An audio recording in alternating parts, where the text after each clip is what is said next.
Hold up, stop, wait, don't submit that bet right now. Check the odds that the sportsbook's offering you on this play. Do you have a value or edge, or are you getting ripped off? Most beginning sports bettors completely ignore this crucial aspect that we are going to discuss in this video, and it's most likely the reason why they're still consistently losing and waking up with a low sportsbook balance. But once you understand this, you'll completely transform your sports betting journey and put yourself ahead of 99% of sports bettors. Let me explain. So we're over here looking at the Packers-Eagles Week 1 moneyline play here for the NFL slate. And we have a bunch of different sportsbooks offering their opinions or odds on what they think is going to happen. You see, what you need to understand with sports betting is it's very similar to the stock market or car dealerships. So at a used car dealership, you sell your vehicle to this dealership for $15,000. And then I walk in a few days later seeing that same vehicle being priced at $20,000. I can deduce that the fair price for this vehicle should be roughly $17,500.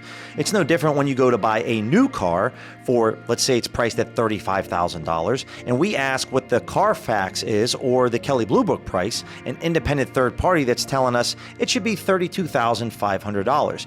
We know with both dealerships that these prices are slightly inflated so that they can make some type of profit off the sale. It's the same thing when we go to the grocery store and we buy that gallon of orange juice. We know that the price that we're paying is slightly inflated because the store has to make some type of profit off of each gallon of juice that they sell. If they sold it at its fair price, well, then the store would be out of business. This is no different in the sports betting market. So the number one factor that we want to figure out when looking at the Packers-Eagles moneyline play is what is the No Vig fair odds, or the fair price of this game.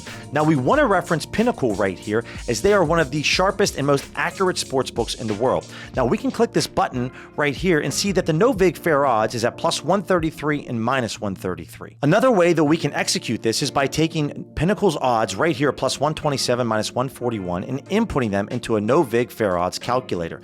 You can see that our No Vig odds are at a plus minus of 132.81, or simply rounding up, plus or minus 133. So the sports betting market is no different than the grocery store or the car dealership. The odds that you see, they're slightly inflated, and that's called the VIG, or juice, that's baked into these odds. So what we need to do to find out if there's any value in this market is we need to remove the VIG and find out what the fair price is. That's going to be our barometer to knowing, is there value or are we getting ripped off? So the magic number with the fair odds is plus minus 133. On the Packers right here, we need to have odds higher than plus 133 for there to be value.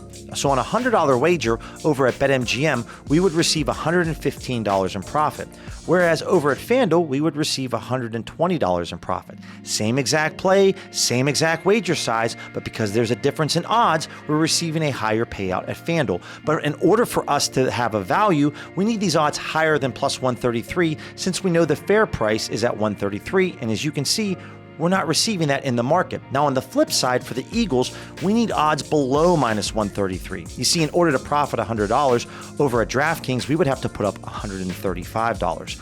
But to receive the same exact payout, we only have to put up $130 over at Fanatics. So since Fanatics and BetRivers have odds below minus 133, there's value in this play for the Eagles money line. Before we go any further, I need you to smash that subscribe button if you want to beat the sports books. We upload videos every week teaching you how you can become a profitable sports bettor, and you're not going to want to miss a video. So the reason that so many sports bettors consistently lose over the long run is because they're not running these calculations. They're not line shopping. They're not looking at the sharp sports books, determining what the No Vig fair odds is. All they're doing is logging onto their FanDuel account, looking at the game they want to bet on and be like, yeah, these odds look good, let's go. Another important factor in becoming a sharp, profitable sports bettor is understanding your opponent, which is the sports books, how they think and operate. So as I mentioned earlier before, all sportsbooks charge a spread or a VIG. So for FanDuel, this is a constant teeter-totter where they want equal amounts of money down on the Packers and the Eagles. If a lot more money starts to flow into the Packers, then what FanDuel will do is reduce the odds right here from plus 120 to say maybe plus 115 or plus 110. Then the odds for the Eagles will look a little bit more attractive. They'll reduce this from minus 142 to maybe minus 135 or minus 130. They want more bettors to put more money down on the Eagles so they can again have equal and opposite amounts of money on both sides so that they can make their spread. Understanding what the fair odds are compared to the rest of the market is the number one factor in becoming a profitable sports bettor. There are some other foundational building blocks like bet tracking and bankroll management that are very important, but if you don't don't understand what the fair odds are, then you truly are just betting blind and just throwing random amounts of money down and being like, well, I think I got a good price. I don't really know. But if you're actually serious about making money sports betting, understanding the No Vig fair odds, understanding how to use the calculator to compute this for yourself and what sportsbooks you should look at to reference for this is absolutely critical. If you're still a little bit confused on what we just covered, then click this video right here. It's going to walk you through how sports betting odds work, from minus odds to plus odds, and how these odds have win percentages attached to them. This is a very key component to becoming a profitable sports bettor that you need to understand.